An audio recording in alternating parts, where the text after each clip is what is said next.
అందరూ బాగున్నారా? ఈరోజు క్యాబేజ్ రొయ్యల కర్రీ తయారు చేయడం చూద్దాం. దీనికోసమని స్టవ్ మీద బాండీ పెట్టుకొని ఆయిల్ హీట్ చేయండి.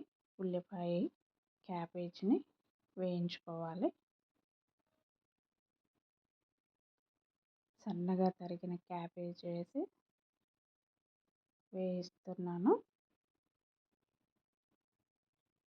ఈ క్యాబేజ్ తినని వాళ్ళు కూడా ఈ క్యాబేజ్ రొయ్యలు, క్యాబేజ్ ఎగ్ పొరట్లాగా కూడా చేయొచ్చు. చాలా బాగుంటుంది. కొద్దిగా ఒక అర స్పూన్ అల్లం చిన్నపాయ పేస్ట్ వేసి చేస్తే చిన్నపిల్లలు కూడా ఇష్టంగా తింటారు, తినని వాళ్ళు కూడా. క్యాబేజీని మంచిగా వేపేసి మూత పెట్టి కొద్దిసేపు మగ్గనివ్వాలి.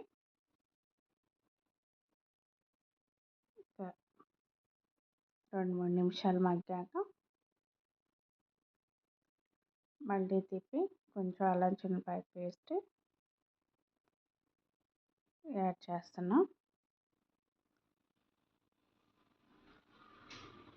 ఈ అల్లం చిన్నపాయ పేస్ట్ వేసి క్యాబేజ్ మసాలా కర్రీ చేస్తారు కదా రెగ్యులర్గా, అలానే అన్నమాట. దానిలో కొద్దిగా కొంచెం రొయ్యలు యాడ్ చేస్తున్నాం. ఇప్పుడు తరిగిన కరివేపాకు వేసాను, టమాటా పచ్చిమిర్చి యాడ్ చేస్తున్నాం, చిటికెడు పసుపు కూడా యాడ్ చేస్తున్నాం.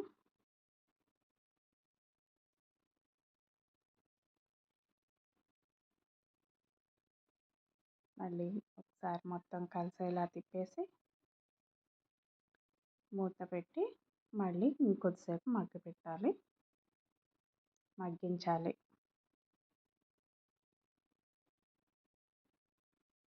కొంతమంది వేడి నీళ్ళలో వేసి లైట్గా ఉడికించి వాటర్ని అంతా తీసేసి కూడా చేస్తారు.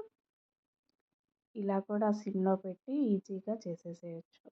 ఉడికిస్తే ఎట్లా వస్తుందో అలానే వస్తుంది. మళ్ళీ మూత పెడితే ఇంకొద్దిసేపటికి కుక్ అయిపోయింది. 2-3 నిమిషాలకి అయిపోయింది. దాంట్లో రొయ్యలు కూడా యాడ్ చేశాను, ఒక 1/2 కేజీ దాకా. అది తర్వాత కారం, సాల్ట్ వేసాను.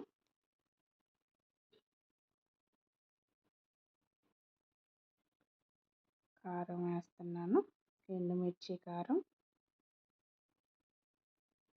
నార్మల్ కూరల్లోకి వాడే కారం, మసాలా కారం కూరల్లోకి వాడేది. ఇవి సమంగా తిప్పాలి.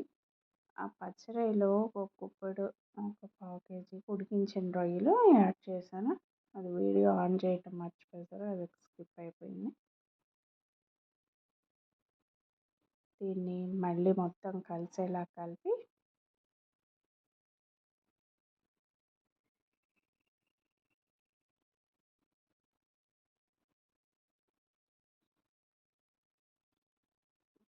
కలపాలి.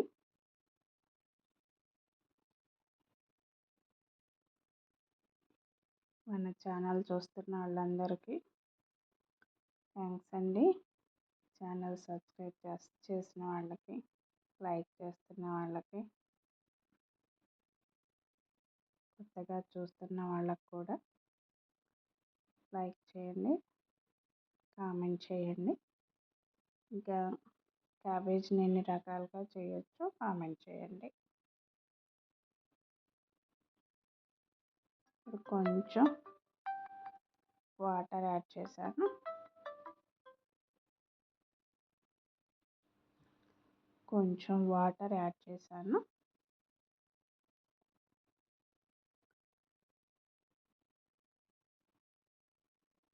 ఇంకొద్దిసేపు కుక్ అవనిచ్చి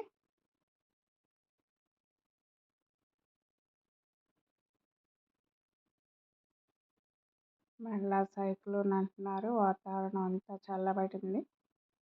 పెద్దవాళ్ళు, పిల్లలు జాగ్రత్త. చల్లగాలికి వెళ్ళకుండా ఉంటే మంచిది. జ్వరాలు కూడా ఉన్నాయి. ఇప్పుడు కొంచెం గరం మసాలా యాడ్ చేస్తున్నాం.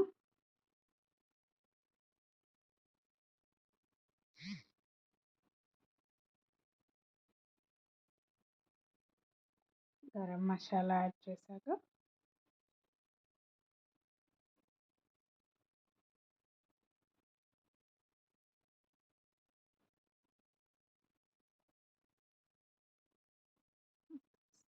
కొద్దిసేపు కుక్ అవ్వనివ్వాలి.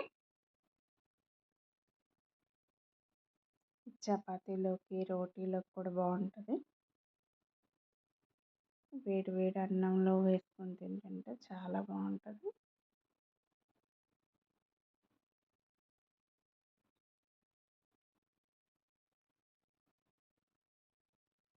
ఒక 2 కేజీలు 3 కేజీలు దొరికే చోట రొయ్యలు తెచ్చుకొని మంచిగా ఉడకపెట్టుకొని ఫ్రిడ్జ్లో పెట్టుకుంటే ఇలా ప్రతి దానిలో కొంచెం వేసుకొని వండుకోవచ్చు. ఈ వాటర్ కూడా ఇంకిపోయాయి. ఆల్మోస్ట్ అయిపోయింది. వేరే గిన్నెలోకి కూడా తీసుకున్నాను. చాలా ముచ్చటగా ఉంది చూడటానికి, తినటానికి కూడా బాగుంటుంది. ఎప్పుడు ట్రై చేయని వాళ్ళు ఎవరైనా ఉంటే ఒకసారి ట్రై చేయండి. ఓకేనండి. థ్యాంక్ యూ సో మచ్ అందరికీ.